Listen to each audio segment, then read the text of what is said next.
भाजी बघूनच तोंडाला पाणी सुटलं ना, तर ही आहे अगदी आपल्या घरातल्या बेसिक साहित्यातून तयार केलेली चना मसाला भाजी, ती पण ढाबा स्टाईल. तर इथे आपले गावठी हरभरे जे असतात, ते रात्रभर मी छान भिजवून घेतले आहेत. सकाळी 3 ते 4 पाण्याने स्वच्छ धुवून घ्यायचे आणि कुकरमध्ये त्याच्या 4 ते 5 शिट्ट्या काढून घेऊया. कुकर आपला होतोय तोपर्यंत इथे मसाल्याची तयारी करून घेऊया. सुकं खोबरं, कांदा आणि अर्धा टोमॅटो घेतला आहे. आता तव्यामध्ये अगोदर सुकं खोबरं छान भाजून घेऊया.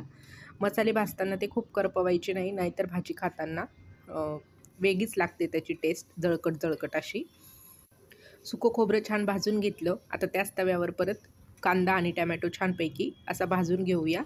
कांदा टोमॅटो पण इथे छान भाजला आहे. आता हे सर्व थंड करून घेऊया.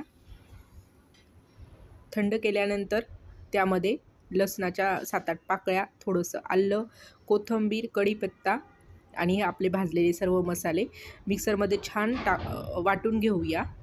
वाटताना पाणी जेवढं शक्य होईल तेवढं कमी टाकायचं.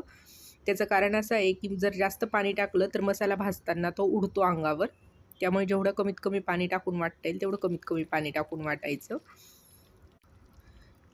मसाला छानपैकी पेस्ट करून घेतली आहे. आता भाजीला फोडणी देऊया. कढई घेतली, त्यामध्ये तेल टाकलं, जिरं मोहरी टाकलं. जिरं मोहरी छान तडतडल्यानंतर त्यात कढीपत्ता टाकला आणि तयार केलेलं वाटण टाकलं. वाटण छानपैकी मंद गॅसवर 5 ते 7 मिनटं परतून घ्यायचं आहे. 5 ते 7 मिनटानंतर आपलं वाटण छान परतलं आहे तोपर्यंत इकडे आपले हरभरे पण छान मऊसूत असे शिजून रेडी आहेत.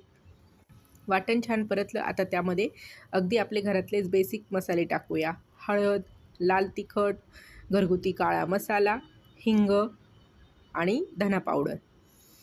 आपले पावडर मसाले जळू नये म्हणून त्यामध्ये चण्यांमधलं थोडंसं पाणी टाकलं आहे मी आणि छानपैकी आपला मसाला छान परतून घेऊया.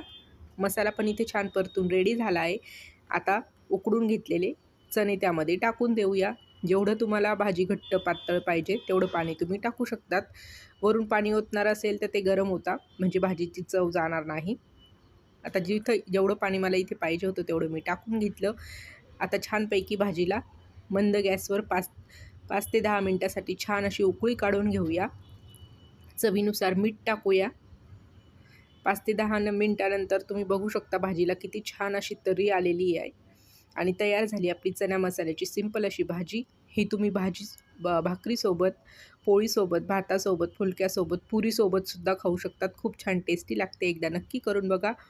अशाच सिंपल साध्या रेसिपींसाठी आणि माझे डेली ब्लॉग बघण्यासाठी चॅनलला नक्की सबस्क्राईब करा. भेटूया नेक्स्ट व्हिडिओमध्ये. तोपर्यंत धन्यवाद.